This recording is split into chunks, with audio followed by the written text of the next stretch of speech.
بسم اللہ الرحمن الرحیم۔ السلام علیکم۔ نوری اسلامک چینل کے معزز خواتین و حضرات، ہم امید کرتے ہیں کہ آپ خیریت سے ہوں گے اور ہماری دعا بھی ہے کہ اللہ پاک آپ کو سدا عافیت کے سائے میں رکھے۔ ہمارا آج کا موضوع حضرت نوح علیہ السلام کا واقعہ ہے۔ ناظرین اکرام، حضرت نوح علیہ السلام یہ پہلے رسول ہیں جو انسانوں کی طرف بھیجے گئے، اور اللہ تعالیٰ نے ان کے نام سے قرآن میں ایک مکمل سورت سورہ نوح نازل کی ہے، اور ان کا واقعہ قرآن کریم میں 43 مرتبہ بیان کیا گیا ہے۔ اور حضرت نوح علیہ السلام یہ وہ رسول ہیں جن کا تذکرہ دنیا کی ہر مذہبی کتاب میں ملتا ہے، اور حضرت نوح علیہ السلام کو ابو البشر ثانی بھی کہا جاتا ہے۔ علامہ ابن حبان رحمۃ اللہ علیہ کا قول ہے، وہ کہتے ہیں کہ ابو امامہ رضی اللہ تعالیٰ عنہ کو بیان کرتے ہوئے سنا، فرماتے ہیں کہ ایک شخص نے نبی کریم صلی اللہ علیہ وسلم کی خدمت میں سوال عرض کیا کہ یا رسول اللہ، کیا آدم علیہ السلام نبی تھے؟ تو نبی اکرم صلی اللہ علیہ وسلم نے فرمایا کہ جی ہاں، ان کو خدا سے کلام کا شرف بھی حاصل ہے۔ پھر اس شخص نے عرض کیا کہ اچھا، تو حضرت آدم علیہ السلام اور حضرت نوح علیہ السلام کے درمیان کتنا عرصہ گزرا ہے؟ تو آپ صلی اللہ علیہ وسلم نے فرمایا کہ 10 قرون یعنی 10 زمانے گزرے ہیں۔ اور صحیح بخاری میں حضرت ابن عباس رضی اللہ تعالیٰ عنہ سے بھی مروی ہے کہ حضرت آدم اور حضرت نوح علیہ السلام کے درمیان 10 زمانے تھے، اور سب زمانے والے اسلام پر تھے، اور یہاں پر 10 زمانوں سے مراد کئی ہزار سال ہوں گے، اور دونوں انبیاء کے درمیان کئی ہزار سال کا وقفہ ہوگا، کیونکہ اس وقت لوگوں کی عمریں طویل ترین ہوتی تھیں۔ حاصل کلام یہ ہے کہ حضرت نوح علیہ السلام کو اللہ تبارک و تعالیٰ نے اس وقت بھیجا جب بتوں اور شیطانوں کی عبادت کی جانے لگی اور لوگ گمراہی اور ضلالت کے گڑھوں میں دھس گئے۔ تب اللہ تعالیٰ نے اپنے بندوں پر رحم کرتے ہوئے ان کو رسول بنا کر بھیجا، تو اس طرح یہ پہلے رسول ہوئے جو اہل زمین کی طرف بھیجے گئے۔ حضرت آدم علیہ السلام اور حضرت نوح علیہ السلام کے درمیان جو 10 پشتیں تھیں وہ سب کے سب اسلام پر تھے۔ پھر ان 10 اسلامی زمانوں کے بعد ایسے لوگ پیدا ہو گئے کہ یہ آخری لوگ بت پرستی میں شامل ہو گئے۔ امام بخاری رحمۃ اللہ علیہ نے سورہ نوح آیت نمبر 23 اللہ کے فرمان اور انہوں نے کہا کہ ہرگز اپنے معبودوں کو نہ چھوڑنا، اور ود، سوا، یغوث اور یعوق اور نہ نصر کو چھوڑنا، اس کی تفسیر کرتے ہوئے فرماتے ہیں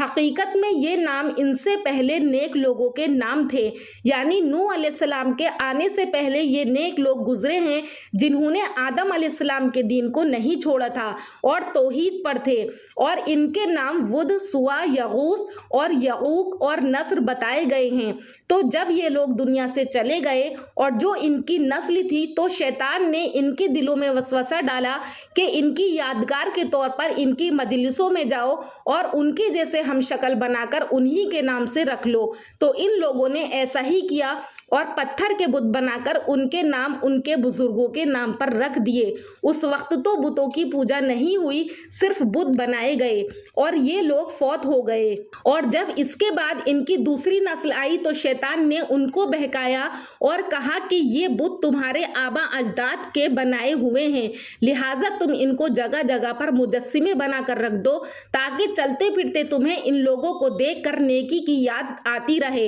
اور تم لوگ نیکی کرتے رہو۔ پھر یہ لوگ بھی فوت ہو گئے، لیکن ابھی بتوں کی پوجا نہیں ہوئی۔ اس کے بعد جب ان کی نسل آئی تو شیطان نے پھر ان لوگوں کو بہکایا اور کہا کہ یہ تمہارے آبا اجداد کے بنائے ہوئے بت ہیں، تم ان کی پوجا کرو، اور لوگ سرکشی میں مبتلا ہو گئے، علم مٹ گیا اور ان بتوں کی پوجا ہونے لگی۔ حضرت ابن عباس رضی اللہ تعالیٰ عنہ فرماتے ہیں کہ نوح علیہ السلام کی قوم کے یہی بت بعد میں عرب میں پوجے گئے، اور اللہ تعالیٰ کے فرمان کا یہی مطلب ہے ان بزرگوں کے بت بنائے گئے اور آہستہ آہستہ ان کی پوجا شروع کر دی گئی، اور سب لوگوں نے ایک اللہ کی عبادت سے انکار کر دیا۔ ناظرین اکرام، حضرت ادریس علیہ السلام حضرت نوح علیہ السلام کے پردادا تھے۔ اس وقت لوگوں کی عمریں بہت طویل ہوتی تھیں، اور نوح علیہ السلام نے بھی 950 سال اپنی قوم کو دعوت دی۔ عمریں لمبی ہونے کی وجہ سے ادریس علیہ السلام اور حضرت نوح علیہ السلام کے درمیان کافی